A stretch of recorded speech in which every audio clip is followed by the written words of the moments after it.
새벽빛이 내 맘을 감싸네. 창밖으로서 우울의 소리 들리네. 초심 가득 품고 다시 시작해. 백은종의 희망찬 모닝콜이 울리네. 희망의 노래가 온 세상 울려. 모두의 하루가 빛나길 빌어. 백은종의 모닝콜이 나갈해. 오늘도 우린 함께 할 수 있어. 바람 속에 담긴 따뜻한 말들, 도시 속에 퍼진 꿈의 울림. 조심 잃지 않고 걸어갈 때 백은종의 모닝콜이 우릴 깨워. 희망의 노래가 온 세상 울려. 모두의 하루가 빛나길 빌어. 백은종의 모닝콜이 내게 말해. 오늘도 우린 함께 할 수 있어.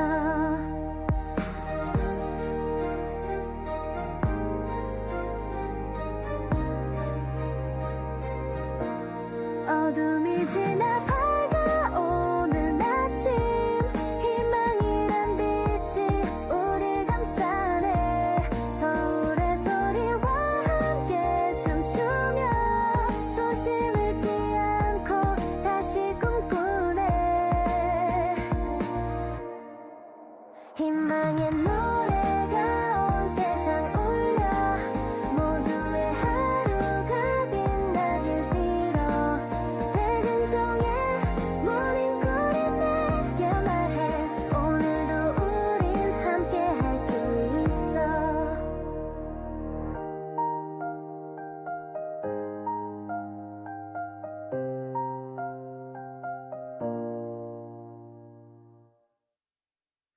새벽빛이 내 맘을 감싸네. 창밖으로서 새벽빛이 내 맘을 감싸네. 창밖으로 서울의 소리 들리네. 조심 가득 품고 다시 시작해. 백은종의 희망찬 모닝콜이 울리네. 희망의 노래가 온 세상 울려. 모두의 하루가 빛나길 빌어. 진짜 대한민국을 위하여 조심 백은종의 희망찬 모닝콜 2025년 12월 18일 목요일 생방송으로 시작합니다. 시청자 여러분 안녕히 주무셨습니까? 어둠이 가장 짙은 시간, 누군가는 깨어있어야 아침이 옵니다. 모두가 잠든 이 시간, 거짓의 어둠을 걷어내기 위해 마이크를 켭니다. 현장이 부르면 어디든 달려가는 발, 권력 앞에서도 꺾이지 않는 목소리, 조심 백은종의 희망찬 모닝콜 힘차게 출발하겠습니다. 마지원 기자, 네, 이 새벽에 대표님. 힘차게 가보죠. 네, 힘차게 인사드립니다. 새벽을 여는 목소리 마지원입니다. 반갑습니다. 예, 민중기 특별검사팀이 통일교 자금 1억 원을 수수한 혐의로 구속 기소된 국민의힘 권성동 의원에게 징역 4년을 구형했습니다. 특검은 이렇게 밝혔습니다.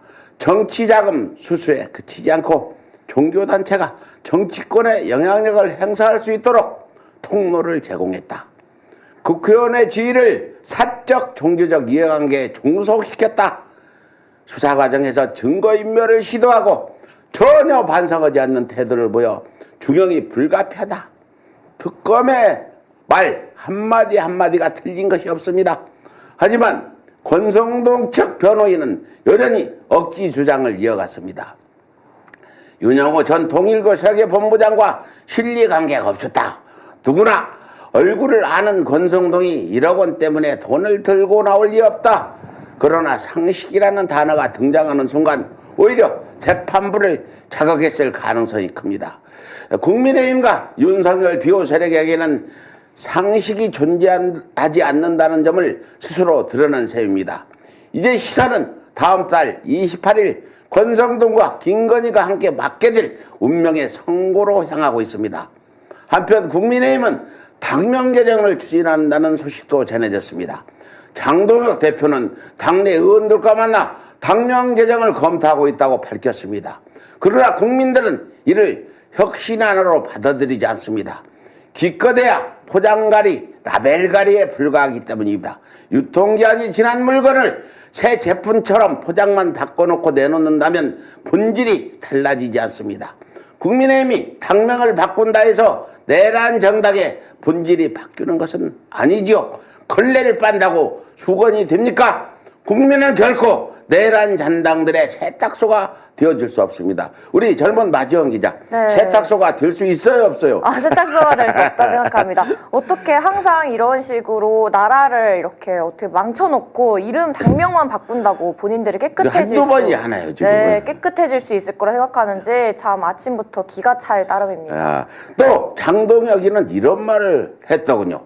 밖에 있는 적 50명보다 내부의 적 1명이 더 무섭다. 그 말을 누구보다도 국민의힘 의원들이 더 황당하게 들었을 겁니다. 그리고 이렇게 말했을 겁니다. 지금은 구치소에 구금되어 있는 윤석열보다 당 지휘권을 마구 휘두르는 네가 더 무섭다. 진짜 더 무섭다. 진짜 무서운 것이 무엇인지 장동혁이도 뼈아프게 깨달을 날이 머지않았습니다. 유튜브, 틱톡, 페이스북, 인스타그램, 엑스를 통해 생방송으로 진행되는 멀티플랫폼 서울의 소리 초심 백은정의 희망찬 모니콜, 이제 출연자 모시고 본격적으로 시작해보겠습니다. 박유진입니다. 2년 동안 서울시에는 어떤 일들이 있었냐? TBS 방송국 날라갔습니다. 서울시 사회서비스원 폐원됐습니다. 서울시 혁신파크 서울여성공예센터 문 닫았습니다. 학생인권 조례는 폐지됐고 노동이사제 계약됐습니다. 나중에 역사가 뭐라고 말하겠습니까? 11대 서울시 의회 광화문에 110억을 들여서 깃발 세웁니다. 의회 문의하셨습니까? 아니요. 국가상징공원을 만드는데 500억, 저거 만드는데 110억, 165m의 대성동 맞은편에 있는 기정동에 있는 북한 조형물입니다. 70년대 대성초등학교에서 우리가 48m짜리 태극기를 먼저 세우거든요. 북한이 더 높게 세웠죠. 82년 1월에 대성에서 대성초등학교에서 99.8m짜리를 세워요. 한 달 뒤에 북한에서 165m짜리 개항지를 세운 겁니다. 그걸 또 하겠다는 겁니까? 광화문에 세계에서 온 1000만 넘는 3000만 관광 서울을 목표로 삼고 있는 우리가 저 거대한 태극기를 보면 전 세계인이, 대한민국 국민이 이토록 자랑스러운 대한민국, 그 아름다운 서울에 내가 살고 있다는 나의 영혼이 충족됩니까? 우리가 어떻게 저런 이야기를 의회와 논의 없이 해야 되겠습니까? 예.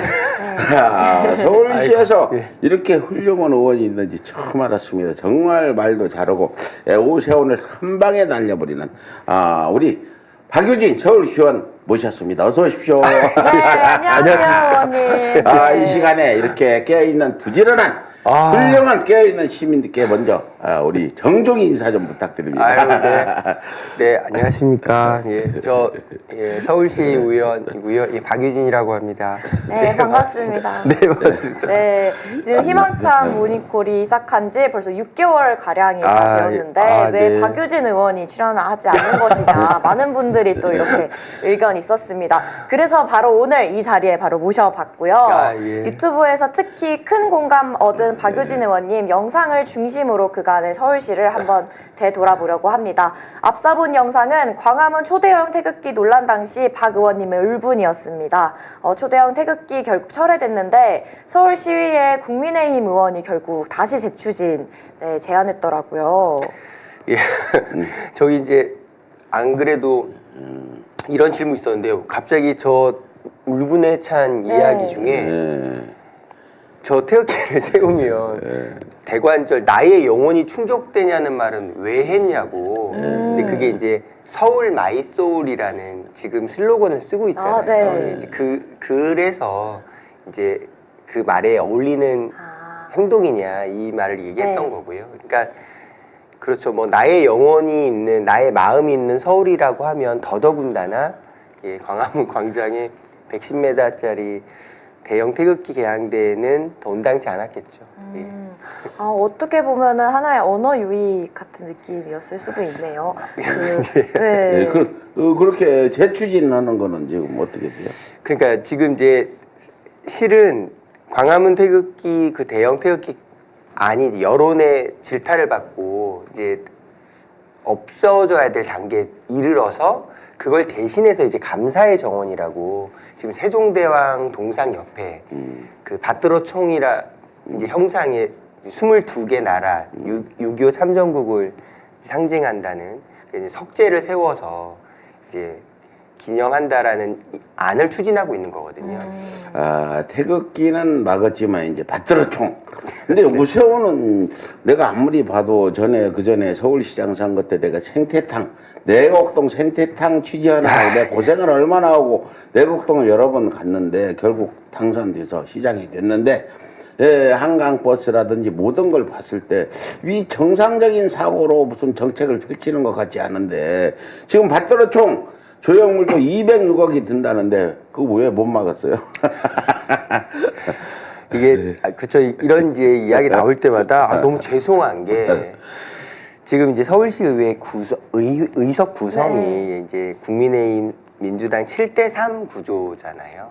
그러니까 이제 국민의힘 의원분들은 기승전 투표하자는 논리거든요. 그러니까 이제 그래 당신들 말 다 하고 그래서 이제 다 말씀하셨죠? 이제 투표합시다 이런 식으로.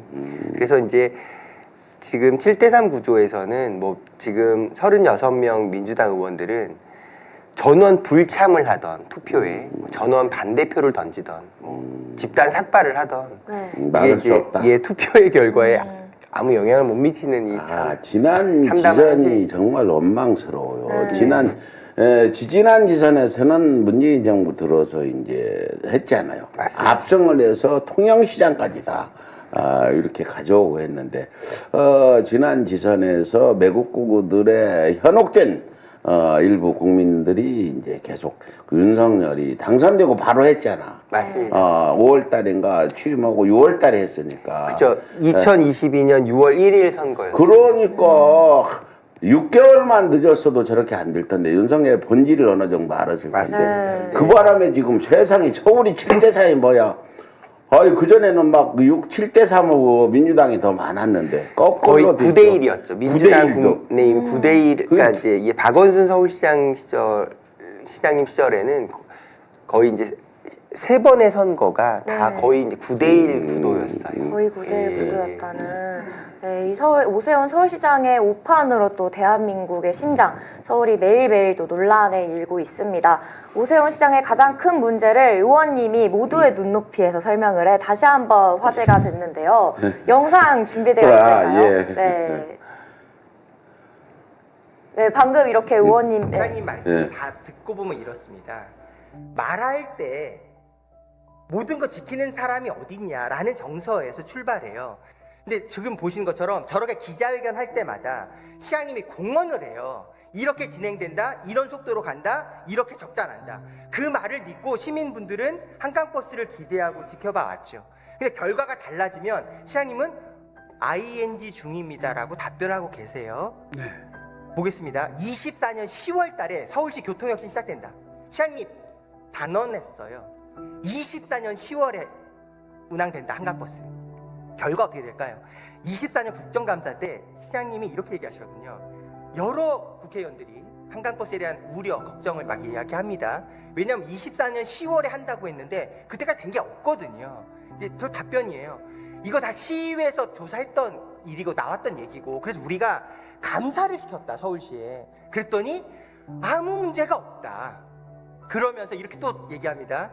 내년 봄이 언젠가요? 25년 봄이에요. 올해 봄입니다. 내년 봄에 운행 시작된다라고 단언하셨습니다. 그 결과를 가지고 건설적인 토론하자. 결과를 가지고. 그래서 당당하게 설명했다. 확신한다. 이 시장님의 말씀이에요. 한강버스는 어떻게 전향됐냐? 9월로 또 연기됐죠. 한강버스는 모두 몇 번을 연기한 거냐? 24년 2월 달에 기자회견을 시장님이 선언합니다. 24년 10월에 운행한다. 근데 배도 안 만들어지고 문제가 투성이었어요. 국감에서 내년 봄에 운행한다. 6월이 돼서 여름에 운행한다. 배가 안 만들어서 9월에 운행한다. 그래서 9월 18일에 운행하게 된 겁니다. 시장님, 저는 22년차 회사원이었습니다. 1,700억이 들어간 저런 사업에 운항기를 4번을 연기해서 1년 뒤에 겨우 운항을 했다가 한 달 뒤에 한 달 무기한 연기했다가 한 달 운항 정지했다가 지금 강바닥에 배가 얹혀서 운항을 멈추는 이런 일들을 벌어지는 일을 진행한 사업 책임자가 있다고 가정해 보겠습니다. 회사 정상적으로 다닐 수 있을까요? 예, 기가 막힌 일입니다. 이제 저렇게 오세훈이 눈만 껌뻑껌뻑하면서 혼을 내주고 있는데, 예, 오세훈 시장 표정이 꼭, 예, 저기 봐, 나는 오세훈은 5살 먹은 애로 뿐이 안 보여 하는 짓이 별명 그대로 본질도 현재 오세훈도 5살 이상의 지적 수준을 넘지 못하는 것 같은데, 예, 저 지적에 오 시장 배가 이제 가라앉고 그랬잖아요. 이거 걸리고 예. 어떻게 뭘 하던가요? 도대체 난 궁금해. 할 말이 없을 텐데 입이 10개라도. 예, 지나고 나서 말씀드릴 수 있는 건데 저 정말 너무 놀랐었어요. 그러니까 이제 최소한 제가 저 1대1 시정 질문을 할 때는 저를 포함해서 다수의 민주당 의원들도 그렇고 아마 대다수의 시민분들이 이렇게 생각하셨을 거라고 생각해요. 한강버스는 서울시 공무원분들을 탓하지 말아달라. 전적으로 나의 잘못이다. 제가 준비를 좀 더 했으면 좋았을 텐데 제가 좀 급했고 서두르다 보니 실수가 좀 있었고 그러나 직원들은 다 제가 시키는 대로 했을 뿐이고 제가 서울시장으로서 저의 판단 미스로 인해서 시민분들에게 고통드려서 죄송하고 죄송한 마음을 금할 수가 없다처럼 최소한의 유감 표면, 최소한의 네, 자기 책임을 사고를 가진 사람이 하는 거죠. 저는 그걸 인정을 하고 그러니까 나의 잘못이니 우리 직원들 열심히 일하는 서울시 직원들은 탓하지 말아주세요라고 말할 줄 알았거든요. 네. 정말로 실제로 답변이 뭐였냐면 제가 무슨 잘못을 했나요라는 표정으로 나는 직원들이 보고받은 대로 전했을 뿐이다. 지금 직원들이 배가 이때까지 된다고 얘기했고 이때까지 운항이 된다고 얘기했고 그 말 그대로 말을 전한 것이 저의 잘못입니까? 라고 말하는데 제가 이게 과연 정말 정상적인 대화인가 정말 당황했었어요. 그럴 거예요. 윤석열이 이제 내란 일으키고 재판에 가서 그거 하잖아요. 내가 너보고 언제 체포하라고 했냐. 이거나 똑같은데 윤석열이나 오세훈의 그 생각이 똑같은 것 같은데. 아니 그러니까 저에게도 네. 많은 정말 시민 이 주권자분들이 이제 시정 질문 시간을 보고 정말 놀랐다는 거예요. 그러니까 저렇게 그래도 오세훈 시장 정도는 최소한 자기 책임을 지고 남에게 직원들에게 탓하는 시장은 아닐 거라고 생각했었는데 정말 너무 놀랐다는 그런 말씀 많이 하셨어요. 근데 오세훈 입장에서는 이제 곧 내년에 지방선거 있잖아. 그러면 이걸 쉽게 해가지고 배가 막 한강에 막 시속 100km로 가가지고 막 택시보다 더 빠르게 가서 멋진 모습을 보여서 점수를 지금 얻어가지고 지선에 이렇게 당선에 그 어떤 하나의 계기를 만들려고 그 사업을 시작했는데 쫄딱 망해가지고 나는 오세훈이는 저거 하나만 가지고도 시장 절대 될 수 없다고 하는데 인정하십니까? 같이? 맞습니다. 그러니까 한강버스의 가장 근본적인 질문이 이거부터입니다. 네. 한강버스는 오로지 오세훈 시장 한 명이 이날 운행한다라고 그냥 날짜를 정한 거예요. 그래서 그 운행을 하겠다는 그 날짜를 정한 것으로부터 역순으로 이날 운행을 해야 하니 이날까지는 선착장이 완주해야 되고 그 전까지는 배가 완성돼야 되고 그러니까 모든 그 과정을 원래 계획대로 쭉 추진해서 그러므로 이날 운행해야 됩니다라고 생각해야 되는 게 정상이잖아요. 정반대로 한 거죠. 무조건 이날 운행을 해야 한다.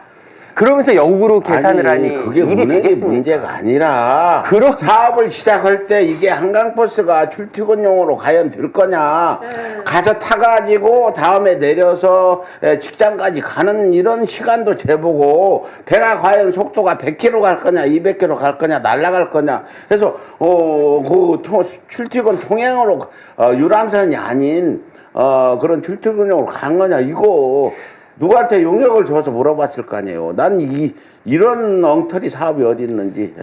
맞아요. 저도 정말 이 한강버스 관련해서는 조금 문제가 많다라는 이상 인식이 있었는데요. 그런데 이 서울숲 인근에 한강버스 선착단이 또 생긴다라는 보도가 나왔습니다. 예, 서울시가 이달 초 설계 착수에 막바지 작업이라는데 이건 또 무슨 이야기인가요? 그러니까 이제 이 한강버스를 이야기할 때는 정말 이렇게 몸에서 뭔가 이렇게 너무 막 울컥울컥해서 말을 잘 못하겠어요. 네. 지금 이제 질문의 답부터 먼저 드리면, 그러니까 지금 현재 한강 선착장은 망원에서, 그러니까 마곡에서 잠실까지 이제 7개 선착장을 두고서 운행을 한다고 하는데, 네. 그 7개 선착장 말고도 중간중간 선착장을 원래 하겠다고 하면 좋겠다라는 계획들이 있었거든요. 이제 그런 계획들에 맞춰서 계속 이 사업이 뭔가 ING 중이라는 네. 그런 이제 모양새를 만들고 있다고 보고요. 이제 아까 제가 좀 전에 첫 번째 가장 근본적인 질문은 오로지 오세훈 시장의 결정으로 이 모든 사업이 운항기를 시작하고 거기서부터 역선으로 사업이 추진된 것이 근본적인 문제라 말씀 첫 번째 드렸고요. 두 번째가 지금 자연스럽게 얘기가 나오는 건데, 두 번째 정말 이게 믿기 어려운 진실이 뭐냐면, 또 뭔데요? 그러니까 이거는 한강버스라는 이름부터가 네. 그러니까 오로지 모두가 다 이게 버스가 될 수가 없다라는 건 상식적인 그 사실 확인만 하면 나올 수 있는 판단인데, 오세훈 시장 혼자 스스로가 이건 버스다라고 규정을 하고 버스에 맞춰서 모든 일을 이끌어 온 거거든요. 근데 왜 버스라고 굳이 규정을 했을까? 이게 두 번째 저는 알아요. 근본적인 질문입니다. 오세훈의 부인이 버스라고 하라 시켰습니다. 이게 이제 왜 버스라고 했냐가 이게 약간 정말 충격적인 건데요. 네. 예. 그러니까 버스라고 규정을 해야만 버스는 준공영제 원칙으로 네. 이제 버스 운영에 대한 손실금을 시민세금으로 메울 수 있게 되어 있거든요. 그러면 명칭만 버스로 해서 그러니까 버스라고 규정을 해서 서울시 대중교통 지원에 관한 조례를 바꿔요. 네. 한강 버스도 버스인 것처럼 지원을 받을 수 있는 대상인 것처럼 바꿔놔요. 그러니까 한강 버스는 한마디로 뭐냐면 이게 계획대로 해서 막 잘 돼요. 그러면 오세훈 시장의 치적으로 정말 온 나라의 칭송을 받으면서 박수 받을 일이잖아요. 네. 아니 뭐 그렇게 되길 바랬고 그렇게 되면 더 바랄 게 없는 거 좋은 일이죠. 그런데 그렇게 안 되더라도 사업이 망하더라도 한강버스는 한강버스 운영 적자에 대한 부분은 서울 시민의 세금으로 계속 메꾸게 네. 만들어놨다는 거예요. 그러니까 어떻게든 사업은 망하지 않도록 잘 되면 좋은 거고 그래서 안 돼도 버스라는 세금으로 이름이- 넣을 수 있도록 이런 구조를 만들었다는 게 가장 충격적인 진실이에요. 오세훈이가 그 잔머리는 잘 쓰네. 버스를 붙인 이유가 이게 무슨 버스 역할을 대신하는 게 아니고 예산을 계속 지원받기 적자를 위해서 메우게. 혈세를 낭비하기 위해서 버스 붙였다. 그런데 한강버스가 따릉이하고 비교하면 따릉이는 초고속수단이다. 이거 어저께 나온 분이 한강버스를 네. 타러 갔대요. 네. 그랬더니 한강버스를 놓쳤어. 옆에 따릉이를 빌려가지고 한강버스를 따라가 봤는데 무려 30분을 앞서갔어, 따릉이가. 네. 그래서 지금 따릉이가 초고속, 지금, 교통수단이라는 이런 우스갯말도 정말 웃기는 일이죠. 지금 뭐 이런 것들은 지금 서울시가 혈세 낭비를 지금 하고 있는 이런 상황이 적절하게 드러난 건데 여기서 이제 멈춰야 되는데 이제 곧 시장 선거도 있으니까 이제 자기 6월 달에는 이제 시장 안 될 거 자기도 알 거 아니에요. 한강버스 하나만 가지고 안 될 텐데 여기서 멈추고 욕을 덜 먹어야 될 텐데 계속 욕심을 부리는 건지 우리 민주당 시의원들이 막을 숫자도 안 되잖아요. 어떻게 대책을 세우고 아닙니다. 있는지 박유진 궁금합니다. 의원님이 있으시기 때문에 충분히 가능하지 아유, 않을까. 저는 진짜 세 발의 때도 안 되고요. 근데 아까 따릉이 얘기보다 더 먼저 그 전에 정말 그 용기 있는, 의기 있는 또 생각이 있는 네. 그 유튜버 분께서 실제로 달리기를 했잖아요. 아, 이렇게? 아니, 그러니까 배 출발과 맞춰서 한강 그 길을 뛴 거예요. 네. 그랬더니 결론이 인간이 먼저 도착하는 이게 정말 화제의 영상이었는데 네. 이게 실제로 마라톤 선수도 아닌데도 먼저 도착했어. 그러니까 실제로 이게 주권자가 나의 두 다리냐 한강버스냐 인간의 두 다리가 이겼다라는 걸 이렇게 만천하에 증명해서 이게 정말 우픈 이야기를 만든 거죠. 예, 그렇습니다. 지금 반가운 소식은요. 네. 내란 특검에서 우리가 이제 그 고발을 항교하는 네. 기소해서 재판에 붙였다. 정대택 법조팀장님의 이 얘기고 지금 많은 분들이 우리 박효진 시의원 열심히 좀 해달라. 맞아요. 앞날이 창창한 정치인이다. 이렇게 칭찬들을 하고 있습니다. 맞습니다. 예, 더불어서, 또 다른 네. 재밌는 영상도 있다는데 설명 좀 해주세요. 네, 예. 또 맞아요. 김종환님께서 서울시민 상대로 사기친 건 아니냐 이렇게 또 오세훈 서울시장을 규탄하는 그런 말씀도 있었고요. 다음으로는 이 TBS 교통방송과 관련한 속 시원한 의원님의 발언 다시 한번 또 화제가 됐습니다. 화제 발언이 많구나. 네, 영상 준비했는데요. 영상 먼저 함께 보고 오시죠. 오세훈 시장이 최근에 뭐라고 그랬냐면 진짜 황당해가지고 진행자가 다시 그 프로그램을 하고 싶다고 말했다는 이유로 지상파 방송사를 없애버렸다는 거예요. 이게 말이나 됩니까? 지금 다 잊으신 모양인데 당시에 지원 폐지 조례까지 안 갈 수도 있었다고 저는 판단합니다. 그런데 그 편향된 진행자가 나가면서 나 다시 돌아올 거야. 이게 불을 질렀던 거 아닙니까? 왜 현실을 무시하고 언급을 안 하세요? 그렇게 해서 시의회에서 지금 분위기가 확 바뀌어가지고 지금 폐지된 거 아닙니까? 진짜 김어준 씨가 연쇄살인마입니까? 김어준 씨가 무슨 사람을 죽였어요?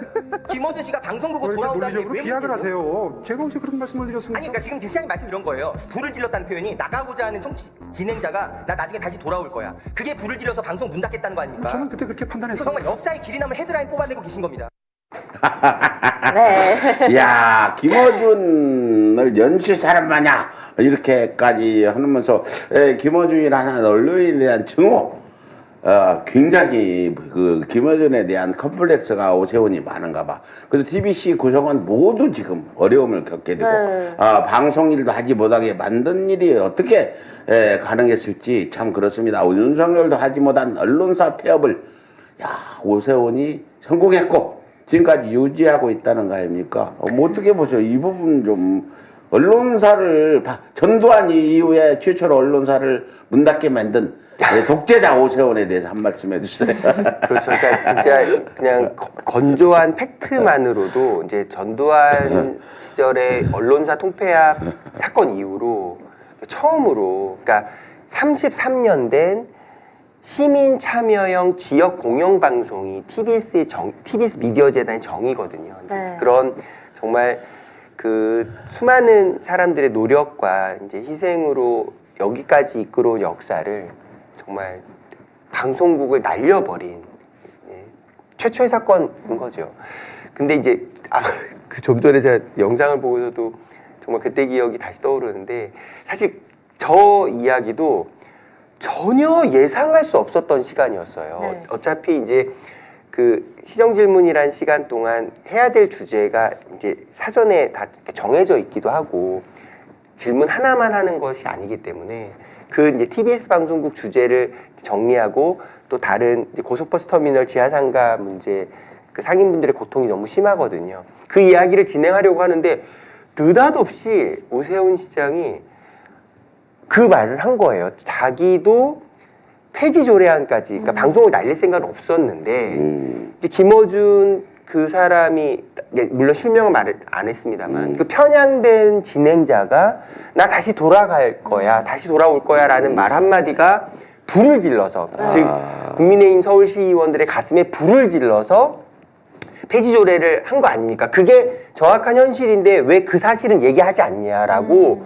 되려 공세적으로 되물은 거예요. 그러니까 제가 순간 정말 너무 머리가 하얘져서 그 정말 그 견딜 수 없이 터져 나온 그 수많은 말을 압축하고 압축해서 던진 그 한마디가 그놈 김어준이 도대체 무슨 연쇄살인마라도 된다는 거야. 너무 한강에서 나온 뭐. 그러니까 아니 어떻게 김어준 그 사람이 돌아온다는 말이 그 33년 된 시민참여형 지역공영방송을 문 닫게 할 원인이라고 말을 할 수가 있냐. 이게 도대체 상식을 갖고 있는 자치단체장으로서 할 소리냐라는 그 정말 그 울분의 가장 정제된 표현이었던 거죠. 예, 그렇군요. 맞아요. 어떻게 보면은 어떻게 한 사람 때문에 지금 TBS 구성원 모두를 좀 손발에 묶게 하겠다라는 식의 그런 발언이었었잖아요. 사실상 이 TBS 본부장은 지금 암투병 중이고 비대위 위원장은 통장에 잔고가 50만 원도 또 채 남지 않았다라는 기사를 읽은 적이 있습니다. 여기에 이달부터 송출료를 낼 수 없는 상황이 되었다고 하더라고요. 송출료가 3개월 이상 연체되면 송신소에서 송출 자체를 또 중단한다고요. 네. 그러니까 이 TBS는 진짜 막 얘기할 때마다 진짜 약간 막 목이 메이거든요. 네. 이게 원래 400여 명의 임직원이 있었어요. 근데 지금 이제 170여 분 정도가 끝까지 남아 계시거든요. 남아있어. 지금 이제 왜냐하면 내가 방송인으로서 도저히 우리의 양심과 지성으로 이 받아들일 수 없는 현실을 우리라도 끝까지 싸워야 한다라고 견뎌주고 계신데 지금 무려 1년 5개월째 10원도 월급을 못 받고 있어요. 아무도. 이게 사실 우리가 한 달만 월급을 못 받는다 해도 정말 약간 눈앞이 캄캄하잖아요. 맞아요. 1년 5개월을 정말 월급 한 푼 없이 견디고 있는 그 TBS 임직원들의 삶을 생각하면 물론 서울의 소리도 네. 정말 진짜 정말 목매이는 현실입니다만 그러니까 이거는 정말 우리가 그냥 뭐 약간 강 건너 불구경하듯 아유 뭐 안타깝습니다만 어떻게 잘 되겠죠 정도의 마음으로 생각할 일이 아닙니다. 예, 그리고 지금 박계트님이 네. 이제 질문이 하나 있었는데 세금은 원래 부의 형평성을 위한 것이잖아요. 돈을 많이 버는 사람은 대한민국에 가지고 있는 자용을 많이 사용할 수밖에 없잖아. 돈 버느라고. 네. 세금을 많이 내는 건데 오세훈이는 세금 많이 낸 강남에는 혜택을 더 많이 줘도 된다는 이런 얘기를 하는데 이거 말도 안 되는 거죠. 우리. 그러니까 이제 지금 물론 이제 형식적으로라도 이제 강남북 균형 개발이 중요하다고 해서 이제 이 세금은 이제 25개구 자치구에서 모두 공통으로 거둔 걸 다시 또 되돌려주는 네. 이제 비례에 맞춰서 인구수의 비례에 맞춰서 또 그 자치구의 재정 상황에 맞춰서 이제 반영하는 비율이 있긴 합니다만 당연히 이제 재정 자립도가 각 자치구마다 다르니까요. 정확하게는 지금의 이제 재정 자립도가 상대적으로 낙후되어 있는 여러 구에 우선적으로 서울시의 공공자산 재원이 투입돼야 되는 게 맞지요. 네. 예, 그런데 이제 보면 늘 이제 항상 적용되는 우선순위를 보면 이게 이제 지원조차도 양극화가 되고 있는 거거든요. 그러니까 이제 지하철역만 봐도 바로 알 수 있죠. 근데 문제는 오세훈이 시기에 문제는 이재명 정부는 그걸 지금 바꿔가고 있는 네. 중인데 지하철역도 부자 동네 가면 정말 잘 만들어 놓고 멋있어. 근데 이제 저쪽 어떤 좀 서민들 많이 사는 강북 쪽에 도봉 가보면 지하철역도 참 저기 수사나 이쪽보다 훨씬 열악하고 이런 부분도 앞으로 개선돼야 될 부분이잖아요. 지금 김종철 방송통신미디어위원장 후보자가 TBC 정상화를 언급했는데 서울시에서 돈을 안 줘도 방통위에서 정상화 가능할까요? 재정이 어디서 나와서? 그러니까 이번에 너무 안타깝게도 75억 예산이 이제 국회에서 발의됐다가 이제 올라갔다가 예결위 차원에서 전액 삭감됐거든요. 근데 이제 왜 그랬냐면은 이제 뭐 정부의 말은 그러니까 그 이제 기재부의 말은 이거예요. 그러니까 지금 이 적용돼야 될 이 예산은 이제 서울시의 방송국인데 TBS는 이게 개정 항목에 맞지 않다. 그러니까 방송 지원 기금이고 방송 제작 지원 기금이고 지금 TBS는 서울시의 방송국이니까 1대1 매칭이 안 된다라는 논리였어요. 그런데 이제 그거는 좀 정확하게 그러니까 그럴듯하게 보이지만 진실은 그게 아니거든요. 그러니까 왜냐하면 단 하나의 진실 만 들어도 이해가 되는데 네. TBS 미디어 재단은 이름이 미디어 재단이잖아요. 아, 재단이지. 예전처럼 이제 교통방송이 아니고요. 그걸 이제 시민 참여형 지역 공영 방송이라는 개념으로 TBS 미디어 재단으로 바뀐 지가 이제 4년 차가 된 거거든요. 그러니까 방송 제작 지원 기금을 공영 방송이기 때문에 당연히 투입할 수 있는 거예요. 이걸 이제 서울시의 방송국이라고 볼 게 아닌 거죠. 그래서 지역 공영 방송이라는 공영 방송이 이제 우리가 KBS, MBC처럼 국가 대상으로만 하는 공영방송만 있는 게 아니라 TBS 미디어 재단이라는 실험을 통해서 지역 공영방송도 있는 거라는 걸 열심히 만들어가고 있었던 과정이었는데 그러니까 결론은 TBC가 그전에는 4년 전에는 미디어 그 재단으로 태어나기 전에는 서울시 소속이라고 볼 수 있었는데 그쵸, 서울시 그 투자기관 외에는 이제 기관이었죠. 지역 공영방송으로 정부 지원도 가능한데 70억이 책정이 됐는데 그걸 국회에서 싹 기재부에서 이제 반대해서 기재부 직원들 문제가 많은 거는 기재부는 옳은 일의 예산은 더 잘 삭감하는 것 같은데 어때요? 그런 맞아요. 저도 사실 좋은 일의 예산은 삭감을 잘하고 어떤 관피아들, 마피아들 이런 예산들 예를 들어서 뭐 원자력 관련 그 마피아들 이런 어떤 무슨 이런 되는 예산을 잘 주는 것 같은데. 그러니까 예 아니 뭐 갑자기 이제 느닷없이 기재부 잘못 이렇게 갈 수 있는데 이게 당연히 첫 번째 이건 이제 서울시와 예, 오세훈 시장 그리고 이제 서울시 의회의 다수당을 차지하고 있는 국민의힘 의원분들 또 뭐 민주당 의회도 마찬가지로 당연히 먼저 가장 큰 책임이 있는 거죠. 그런데 이제 두 번째로 이번에 70억 예산 전액 삭감 같은 경우는 충분히 방송 제작 지원 기금을 적용할 수 있는 부분이었다라는 건 팩트입니다. 근데 예결위에서 좀 민주당 측에서 적극성을 좀 들띈 거 아닌가. 기재부에서 반대한다고 국회의원들이 예산을 짜는 건 주지 않아. 기재부는 국회에서 예산을 짜면 실행을 해야 되는 부분인데 참고는 할 수 있어도 예산을 싹 기재부가 삭감할 권한도 있나요? 예, 그러니까 이제 우리나라 이제 민주주의 삼권 분립에서 삼권 분립의 원칙에서 이제 국회 즉 입법부 뭐 서울시도 마찬가지인데요.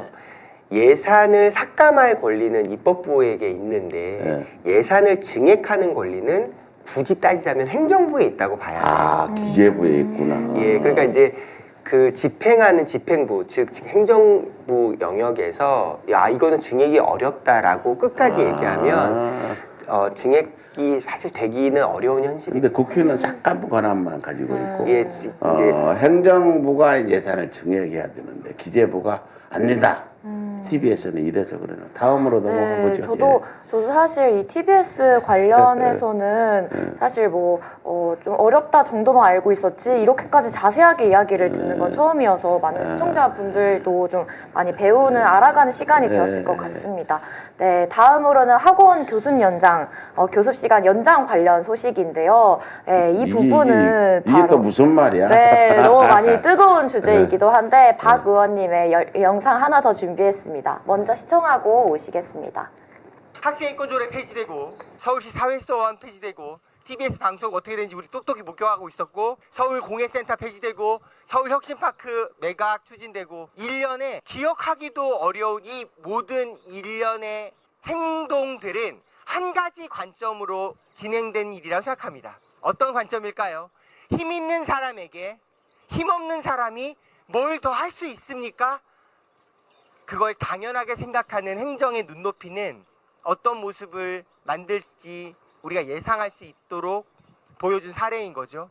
단적인 예로 오늘 피켓 들고 있는 이 시간의 이야기가 바로 그 주제입니다. 대한민국 청소년들은 어떤 삶을 살고 있습니까? 더 붙이지 않아도 이 학생들에게 1분 1초라도 더 재우고 싶기를, 더 한 끼라도 먹여주기를, 더 한 시간이라도 마음 편하게 산책할 수 있는 그 사적 시간을 국가가, 서울이, 학교가 어떻게 만들었으면 좋을지를 걱정하는 우리 어른들의 마음이 대다수지요. 그런데 이번 조례는 아예 다른 도시는 더 공부시키는데요. 그걸 이유로 서울도 대놓고 밤 12시까지 학원 수업 듣게 하자는 게 왜 잘못이냐라고 되묻고 있는 조례입니다. 어떻게 이해해야 하겠습니까? 그저 한 가지 말씀드린다는 질문 이렇게 답변 드리겠습니다. 학생에게 본인의 인생을 본인의 생각대로 살 수 있도록 이끌어주지는 못할 망정, 본인이 어떤 삶을 원하는지 아무 관심 없는 사회가 밤 12시까지 학원 수업하는 것이 정당하다고 말하는 그 시각만큼 폭력적인 사회 구조가 어디 있단 말입니까?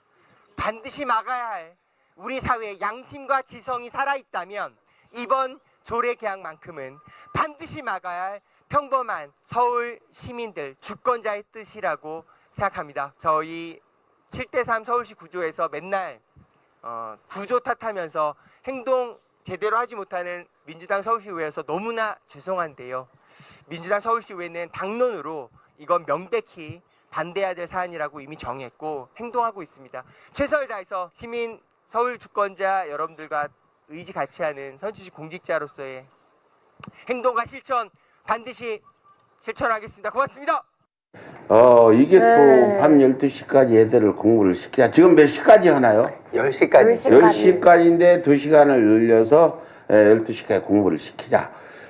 이게 이제 뭐 국민의힘 정진웅 시의원이 했는데 정진웅 시의원은 공부 아들이 잘 못하나 보다. 12시까지 시켜야 되는 것 같은데. 아니, 근데 이번에 어떤 이유에서 이거 추진하는 건지 정진웅 시의원하고 대화해봤어요? 안타깝게도 이제 제가 이제 상임위가 서로 다르다 보니까 그런 시간은 공식으로 없었는데요. 이제 서울시에 지금 이제 오세훈 서울시장의 슬로건이 하나 있잖아요. 약자와의 동행이라고. 그런데 이제 이런 문장이 있어요. 약자와의 동행인 줄 알았는데 알고 보니 업자와의 동행이었다. 그런 이야기를 많이 하는데. 학원 업자. 예, 그게 그러니까 이제 업자와의 동행이라고 그렇게 이제 가슴 아파하는 시민분들의 이제 그런 체감이 여러 장르에서 여러 부문에서 이제 나타났던 거죠. 근데 놀랍게도 이번 논란은 그러니까 이제 다른 타 시도는 12시까지 뭐 경기도만 해도 12시까지 학원 학습이 이제 허용되어 있단 말이에요. 그러니까 이제 논리가 이거예요. 서울은 10시까지밖에 공부를 못 시키는데 학원에서 경기도는 12시까지가 되는 학원들이 있어서 학생들을 글로 보내고 있다, 학부모들이. 그러니까 이제 서울시에 이제 학원 운영하는 그런 이제 분들은 아니 이건 약간 우리에겐 손해다 이런 계속 로비를 했겠죠. 그런 예. 식으로. 그래서 업자를 근데, 네. 위한 거다, 아이들 위한 게 아니라. 그렇군요. 뭐 이게 지금 다른 지역에서는 12시까지 한다는 것도 난 처음 들어보는데 그건 너무 무리한 거 아니냐. 경기도는 12시까지 하냐. 그러니까 그게 이런 그러니까 이제 그 시간이 말하자면 이제 교통편과 다 맞물려 있는 거거든요. 그러니까 이제 보면 어쨌든 그게 12시까지 수업을 강제한다 이게 아니고 학원 수업을 12시까지 할 수 있도록 해놓으면 그 안에서 이제 자율적으로 결정할 거잖아요. 그러면 이제 이를테면 뭐 심야 집중학습 같은 걸 원하는 학생들에게는 12시까지 학원에서 공부하고 이제 출퇴근을 도와주는 어떤 수단이 있으면 또 그런 삶의 패턴을 만들 수가 있겠죠. 근데 이제 사실, 네. 그렇게만 볼 게 아닌 것이 지금 이제 어떤 하나의 기준이 잡히면 그것을 또 이용하는 수많은 변화들이 이어지잖아요. 네. 지금 안 그래도 정말 OECD 가입 국가 중에 대표적으로 학생들에게 잠을 재우지 않는 나라로 맞아요. 정말 우리가 안타까운 질책들을 많이 받고 있는데 12시까지 학원 수업을 공론화한다라고 하면 이렇게 되물을 수 있는 거죠. 도대체 언제 잠을 자야 하고 되물어야 되는 거죠. 맞아요. 예, 그리고 저는, 심각한 네. 문제네요. 그런 것들도. 저는 예. 또 사실 이 12시까지 서울시도 뭐 공부를 할 수 있게 뭐 자율권을 줘야 한다라는 말은 그냥 듣기 좋은 허울뿐이라는 생각이 들고 있습니다. 사실 서울 안에 또 대치동, 목동 이쪽은 정말 사교육의 메카라고 불릴 수 있는 지역인데 이 지역에서 공부하기 위해서 많은 지방권의 학생들이 서울로 올라오고 있는 걸로 알고 있거든요. 아, 그래요? 네, 그래서 사실 12시까지 뭐 수업할 수 있게 하는 게 자율권이다 이 말은 조금 아닌 것 같고요. 이 조례안을 한편으로 찬성하는 이 입장의 말을 들어보면 시간을 규제한다고 사교육을 잡을 수 있는 게 아니다. 사교육 폐해가 크다고 교습시간 규제가 옳은 해법이 아니다. 학생과 학부모에게 선택권을 줘야 한다라는 의견들이 나오고 있습니다. 네, 의원님과 초심님은 어떤 생각 가지고 계세요? 네. 그렇게 이제 말을 하는 분들에게 똑같이 이렇게 대답드리고 싶어요. 우리가 정규교육, 의무교육 같은 법과 규칙을 왜 정해놨을까? 어차피 의지가 있으면 학교를 보내든 안 보내든 개인의 선택의 문제라고 말해버리면 그만이잖아요. 과연 그렇게 사회가 운영될 수 있나? 그렇지 않죠. 최소한 교육이라는 부분에 대해서 그 사회, 그 구성원들의 합의가 있는 거예요. 그러니까 우리가 어떤 정규 교과 과정을 만들고 어떤 청소년 학업 시절을 만드는 것이 우리 사회의 전체 공익적 측면에서 가장 합리적인 거다라는 걸 그동안 세월을 거치면서 합의해온 우리 사회의 지성이 있거든요. 예, 나는 이번 이걸 처음으로 들어봤지만 예를 들어 12시까지 학원을 보내려면 부모가 뒷받침을 해야 되잖아요. 그럼요. 힘들게 그 어떤 노동하시는 분들은 좀 일찍 자고 새벽에 일어나서 또 일을 해야 되는데 12시까지 애 뒷바라지를 하려면 부모가 그만한 여유가 있는 경제적으로 좀 부유한 집안 애들은 공부를 할 수 있겠지만 어려운 집안 사람들은 경쟁이 또 뒤떨어질 수도 있다. 이런 생각도 들어요. 좀 프레시한 이런 기사를 썼죠. 서울시 학원 12시 조례 극우 청년 만들린다. 지금 요즘에 극우 청년 문제가 심각한데 이 부분도 다음에 한번 서울시에서도 좀 신경 좀 써주시고 어떤 조례라도 만들어야 돼요. 교육감을 통해서 생각할 힘조차 기르지 못한 교육이 내라놓고 청년 만들어서 심지어 지금 윤어게인이 게임을 만들어 가지고 게임을 하고 있는데 그건 불법성 게임이라고 볼 수 있거든요. 서울시 조례 이런 상황 악화 이런 것들 어떻게 하실 건지. 맞습니다. 그러니까 결국 이제 우리가 반대하는 교육과 찬성하는 교육이 비교적 저는 정해져 있다고 봐요. 우리가 반대하는 건 세뇌 교육, 주입식 교육, 암기식 교육, 입시 교육 이런 거잖아요. 우리가 원하는 교육은 전인 교육, 네. 자기 주도 학습, 나의 삶을 내 스스로가 계획해서 공부할 수 있도록 사회가 도와주는 것이 마땅한 거잖아요. 그런 측면으로 생각해 보면 정말 밤 12시까지 붙잡아 놓고 내가 스스로 생각할 수 있는 힘을 기르는 것이 어떻게 보면 교육의 진정한 목표일 수 있는데 목적과 목표일 수 있는데 그런 걸 12시라는 시간으로 강제하면서 주입식 교육, 입시 교육, 세뇌 교육 이런 식으로 간다는 거는 시대를 역행하는 일이라고 봐요. 네, 여기서 질문 하나 더 드리겠습니다. 리박스쿨 관련해서 어제 맞습니다. MBC 보도도 예. 나왔는데 그 불법성 게임, 윤어게인 게임을 태극기 들고 가는 게임을 애들이 하게 만들고 하는데 지금 서울시 교육청에서 교육감이 신경도 안 쓰는 것 같아요. 교육청과 서울시 의회는 어떤 연관성이 있는지는 모르겠지만 내가 교육감한테 전화도 하고 했는데 인터뷰도 안 되고 과연 교육감이 이런 리박스쿨 사태나 예. 이런 내라놓은 청년들 이 부분에 어떤 신경을 쓰는지 난 매우 궁금하거든요. 예. 이것도 지금 서울시에서 교육청에 어떤 권한이 있습니까? 아닙니다. 그러니까 이제 서울시는 당연히 이제 지금 정근식 교육감이 열심히 하고 계시고요. 열심히 안 넣은 것 같아서 내가 걱정한다니까요. 그러니까 이 문제 다 알고 있습니다. 그러니까 이제 교육청에서도 서울시 교육청도 당연히 이 지금 학생들의 이제 극우 관련 이 논의를 매우 심각하게 생각하고 있고 이제 교육청으로서 해야 할 일들을 지금 열심히 준비하고 있거든요. 근데 이제 지금 초심님 질문 먼저 답하면 이제 서울시는 아주 매우 특징이 하나 있는데 네. 권한이 학교 안에 있는 것은 교육감의 관할이에요. 근데 학교를 벗어나는 순간 서울시 관할로 문제를 바라보거든요. 그 담장 벗어나면 서울시로. 그렇습니다. 그러니까 이게 그러니까 사실 그렇게 무자르듯 나올 일이 아닌데. 그렇지. 예, 그래서 이제 지금 우리 사회가 심각하게 고민해야 될 문제 중에 하나가 학교 밖 청소년의 삶에 대해서도 우리 사회가 이거는 그러니까 관할의 문제가 아니잖아요. 그래서 이런 이제 나무뿐만 아니라 숲 전체를 보는 이런 관점과 행동이 필요합니다. 근데 나는 지금 오늘 네. 또 충격적인데 이 교육청에서 아이들이 학교 교실이나 운동장 담장 안에만 관할이고 밖에 나가서 가정교육은 교육청은 전혀 관여할 수 없어요. 나가가지고 막 나쁜 짓을 많이 하는데 부모들한테 교육청이 이렇게 그렇게 이 얘기를 할 수 있는 권한은 또 서울시에 있다 이겁니까? 아닙니다.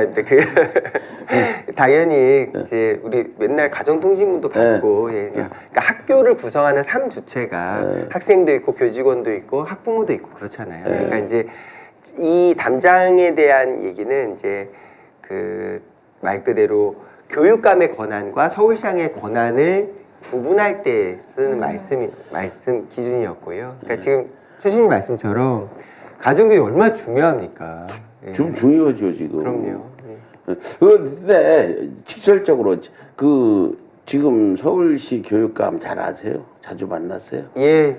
제가 좀 인터뷰 좀 요청했는데 예, 인터뷰도 안 하는데 내가 이 얘기하는 거는 이번 지금 이 사태 사이버 내란 사태를 매우 서울에서는 심각해 보는 사람이에요. 맞습니다. 이 사이버 내란 사태에서 어제 MBC가 게임까지 태극기 들고 내란 윤 어게인하고 가는 게임이 있더라니까 어제 나도 MBC 뉴스에서도 봤는데 이 부분을 이번 지방선거 때 교육감을 잘 뽑아서 이걸 우리가 다시 원래대로 돌려야 된단 말이에요. 이 부분에 대해서 이번 또 선거도 있잖아요. 우리 박효진 시의원도 이제 또 선거 나올 거죠.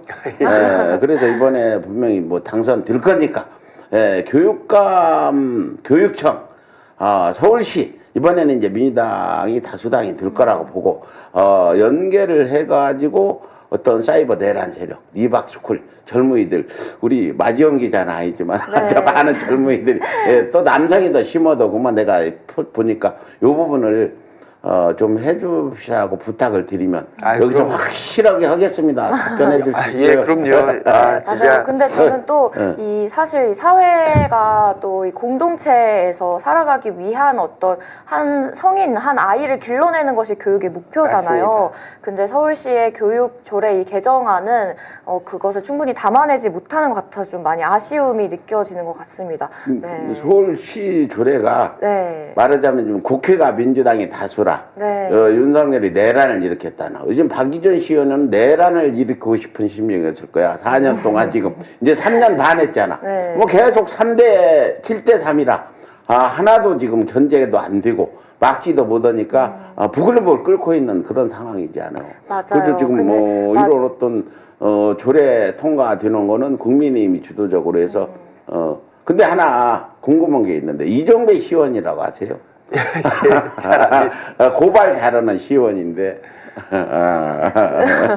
만나서 인사도 해봤어요? 예. 아니 뭐 저랑 잘 나한테 지냅니다. 욕도 많이 먹었는데 한 번 만나가지고 아니 참 진짜 이제 만나서 이야기해 보면 매우 심지가 굳은 청년이에요. 예. 무슨 그런데 심기가 굳어요. 아니 그럼 근데 심지가 굳은 청년인데 그 방향이 너무 방향성이 조금 다르다 우리와. 결혼 저기 네. 시의원은 안 하고 맨날 고발만 신경 쓰고 내가 그 경찰청에 만나서 너는 말이야 시의원 근무 시간에 여기 고발을 하냐 이놈아 막 야단쳤고 맞습니다. 그랬어요. 근데 많은 오늘- 시민들이 잘 보셨죠. 네, 오늘 이렇게 의원님 말씀 듣다 보니까 사실 이 최소한의 합의가 있어야 된다라고 말씀하셨잖아요. 아까 맞아요. 그 19살에서 20살이 딱 땡치는 그 공공시부터 술을 마실 수 있는 거는 사실 그 자격이 갑자기 이렇게 주어진다거나 그래서가 아니라 어떤 최소한의 합의가 있어야 하기 때문에 그렇게 우리가 만들어 놓은 것인데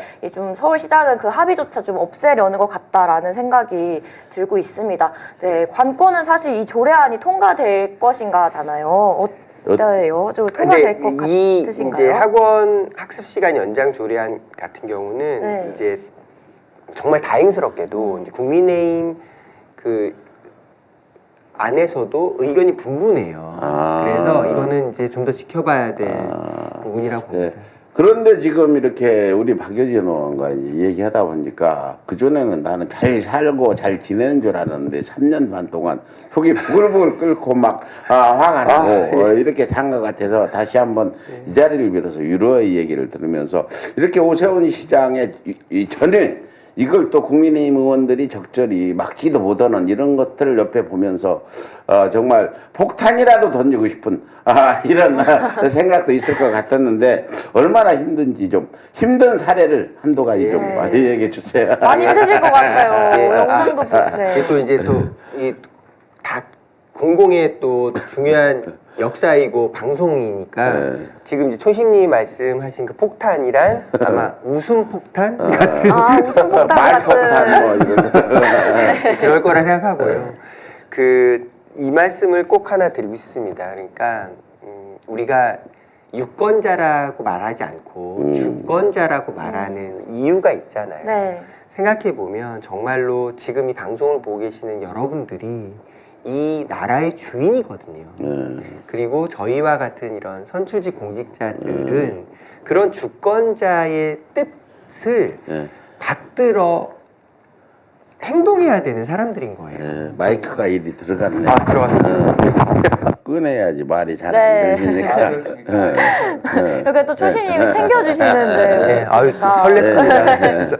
그래서 정말 우리가 원하는 국민 주권 시대라는 지금의 이 시대 방향을 정말로 만들고 싶다면 저희와 같은 선출직 공직자들을 움직이게 하는 힘은 진짜 주권자 스스로에게 달려있기 때문에 저는 우리 이 자랑스러운 주권자 우리 모두가 지금의 선출직 공직자들에게 끊임없이 이야기하고 질책하고 마음을 전하는 이 행동이 실제로 역사를 만든다 이 말씀 꼭 근데 더 드리고 중요한 게 싶습니다. 있어요. 투표를 잘해야 돼.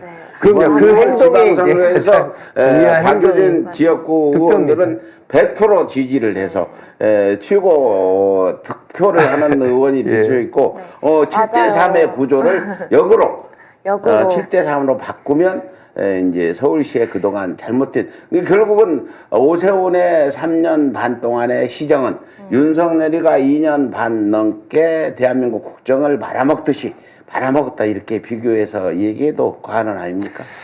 아 진짜 그 너무 안타까운 시간이었고 이제 사실 오세훈 시장은 지금 4번째 서울시장을 하는 거거든요. 맞아요. 그렇죠.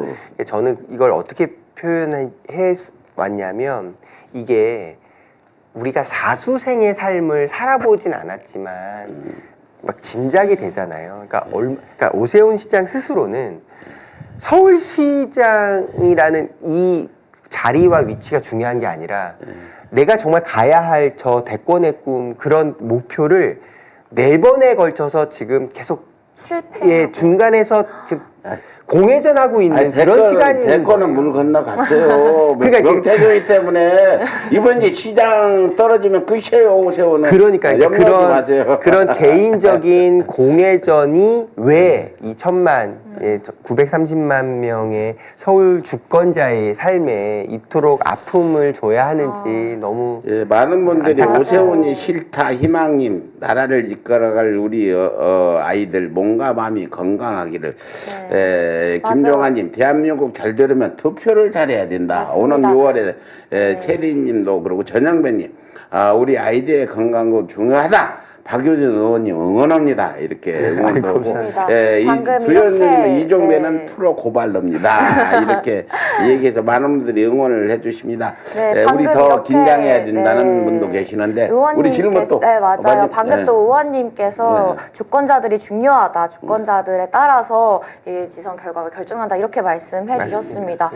그 와중에 또 오세훈 시장이 또 5선에 도전한다고 하는데 왜 오세훈이 되면 안 되는지 이렇게 호도순부터 나오는 이 마음.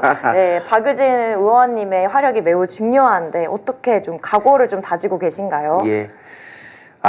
정말 저희가 열심히 해야죠. 그러니까 뭐 저를 포함한 민주당 또 그렇게 주권자의 의지를 받아야 할 저희 같은 선출직 공직자 모두가 다 누구 하나 책임이 없는 사람이 있겠습니까? 정말 저희가 정말 잘해야 하고요. 지금 이제 오세훈 서울시 그동안 이걸 이제 정리하면 이 문장을 좀 드리겠습니다. 정말로 말 그대로의 약자와의 동행 같은 게 우리 사회가 가야 할 방향이잖아요.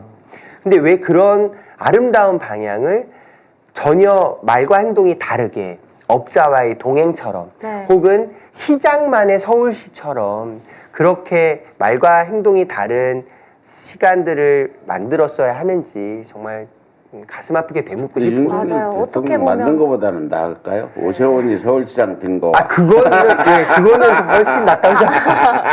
근데 맞아요. 아까 의원님께서 왜 지금 이 본인이 대권주자로서 나서지 못하는 이 공회전 사이에서 왜 서울 시민들이 고통받아야 하냐 이렇게 말씀하셨는데 맞습니다. 이 오세훈 서울시장이 5선에 도전한다고는 하지만 정말 절대 되지 않았으면 좋겠고 개인적인 바람으로는 아니 근데 네. 안 되게 하는 건 박유진 의원의 활약도 매우 중요하고. 저는 정말 그냥 세 발의 때 정도예요. 아니죠. 그 지역에 자기 지역의 시의원들이 열심히 지역민들을 만나가지고 예. 오세훈은 한강버스 하나만 가지고도 안 되는 거야. 그게 지금 한강버스 달리기보다 느린 게 그게 어떤 교통수단이 되냐. 요것만 이렇게 알려도 오세훈에 대한 어떤 신뢰도는 많이 떨어져서 네. 전에 지지했던 사람들도 처리를 많이 했을 거라 보고. 알겠습니다. 그렇죠. 예. 네. 이렇게 이야기를 1시간 동안 서울시에 관해서 또 서울의 소리니까요. 오늘 재밌네. 이야기를 나누다. 서울의 소리. 예. 같이 전하세요. 서울의 네. 소리가 서울시 잘 해야 된다고. 그럼요. 네, 알겠습니다. 네, 이렇게 이야기를 민족 나누다 정론 언론 아닙니까? 이야기를 나누다 보니까 벌써 이렇게 1시간이 다 되었습니다. 네. 끝으로 아이고. 더 하시고 싶은 말씀이나 못다한 말씀이 있으시다면 예. 함께 시청자분들께 마지막 인사와 함께 전달해 주시면 감사하겠습니다. 예, 제가 오늘 이제 새벽에 스쿠터를 타고 네. 오느라고 찬바람을 정통으로 맞았더니 계속 이렇게 목소리도 별로 좋지 않고 너무 약간 송구합니다. 추심님 언제든 불러주시고요. 그래요. 이 방송을 정말로 이렇게 이 이른 아침부터 준비하신 그 동안의 노력과 헌신에 대해서 다시 한번 감사드립니다. 그리고 이 방송 또 지켜봐 주고 계시는 주권자 여러분 진심으로 여러분들이 6월 선거에 꼭 나라의 주인이라는 박유진을 것을 선택해 주세요. 나라의 지역이 주인이라는 어디세요? 것을. 예, 저는 은평 뉴타운에 살고 은평 있고요. 뉴타운에 사시는 여러분 6월 선거 이거 선거법 위반 아니죠? 예, 저희가 정말 주권자의 삶을 온전히 받들어서 저희와 같은 선출직 공직자들이 정말 잘해야 하고요. 특히나 민주당 저희가 훨씬 더 정말 가장 낮은 자세에서 주권자 여러분들의 눈높이 맞춰서 정말로 열심히 하겠습니다. 그리고 잘해야죠. 이 새벽 5시 방송은 이 매국 구구들이 봐서는 왜 하냐 하지만 우리가 정신적으로 일찍 깨서 긴장을 놓치지 네. 말고 이 매국 구구 이 인간들을 모조리 우리가 반성 않는 사람을 전부 감옥으로 내란선동 보내는 이런 역할도 지금 서울의 소리가 고발을 한 몇만 명이든 준비를 하는 중이고요. 예. 어떤 상징성이 있는 거라고 보고 힘들지만 또 좋은 일이 좀 나와서 함께 얘기해 보도록 하죠. 그렇습니다. 2025년 12월 18일 초심 백은종의 희망찬 모니콜 오늘 마칠 시간입니다. 오늘 맺은말로 고른 이슈는 혐오 현수막 단속입니다. 이재명 대통령이 혐오 표현이 담긴 현수막에 대해 행정적 틈새를 이용해 온 사회를 수치스럽게 만드는 일이라며 단속 필요성을 거듭 촉구했습니다. 혐오편 현수막을 막으려면 5기 광고물법과 정당법 개정이 필요한데 아직 법안이 통과되지 않아 한계가 있다고 하자 이 대통령은 이렇게 제안했습니다. 법이 통과되기 전에라도 가드라인을 만들어 단속하는 게 맞다. 그 입장을 밝혀줘야 지방정부도 안심하고 단속할 수 있을 것이라며 국민의힘과 외국 구구 세력들이 마구잡이로 거는 현수막에 눈살 찌푸리게 되는 일이 얼마나 많습니까? 요즘 초등학생들이 현수막을 보고 엄마, 현지 누나가 누구예요? 라고 묻는다는 얘기를 듣고 가슴이 아팠습니다. 예, 박효진 의원 어떻게 생각하세요? 현수막 우리가 공중에 어떤 메시지 하나, 문장 하나를 던진다는 것은 정말로 중요한 문제입니다. 그러니까 이건 1대1 개인 간의 소통이 아니잖아요. 정말 아까 방금 전에 이야기한 것처럼 다수의 주권자들의 삶에 저는 주사바늘 없는 주사라고 느껴요. 거의 진짜 거의 독극물 같은 것이 우리 삶에 주입된다는 느낌을 바로 받거든요. 정말이지 할 수 있는 모든 방안을 다 강구해서라도 막아야 할 보이지 않는 주사바늘에 담긴 저 독극물의 주입을 우리 사회가 막아내야 합니다. 우리 맞아요. 마지원 네. 기자는 이제 젊은 청년들이잖아. 이런 것들을 자꾸 보게 되면 어떤 정서적인 부분에도 어린 학생들은 좀 충격을 받을 것 같기도 한데 맞아요. 어떻게 생각해요? 방금- 혐오 현수막 이 어른들이 어떻게 아이들 다니는 길에 저런 걸 걸 수 있냐 할 정도로 네. 혐오스러운 문구들이 있는데 어떻게 보세요? 맞아요. 방금 박유진 의원님이 말씀하셨다시피 정말 이 보이지 않는 주사바늘이 독극물을 넣는 것처럼 우리 사회를 좀 어지럽히고 있다라는 생각이 들고 있습니다. 네. 네, 그래요. 하루빨리 이게 이제 예를 들어서 서울시 지방선거 끝나면 민주당이 다수당이 되면 서울시 조례로도 현수막은 막을 수도 있잖아요. 그럼요. 네, 근데 지금 경기도 같은 데도 지금 소수과 전부 지방선거에 지난 지방선거에 많이 지금 우리가 좋은 성적을 못 내서 이런 어려움이 있는 것 같은데. 그러니까 이제 지금 법의 허점이 어떻게 돼 있냐면 각 정당별로 이제 동마다 2개씩 걸 수 있다 이런 규칙들이 있거든요. 그러니까 지금 보면 이런 저런 말도 안 되는 극우적 혐오 표현이 넘치는 그 현수막을 나도 정당인데요 라고 걸고 있는 거예요. 현수막 만들려고 정당을 창당한 정당이 그렇습니다. 있대. 그러니까 지금은 정당이라는 허울 뒤에 숨어서 맞아요. 마음껏 우리 사회를 조롱하고 정상적인 주권자의 삶을 정말 난도질하고 네. 있는 거거든요. 그전에는 정당이 선거 때 3% 이상의 득표를 못 하면 해산이 됐어.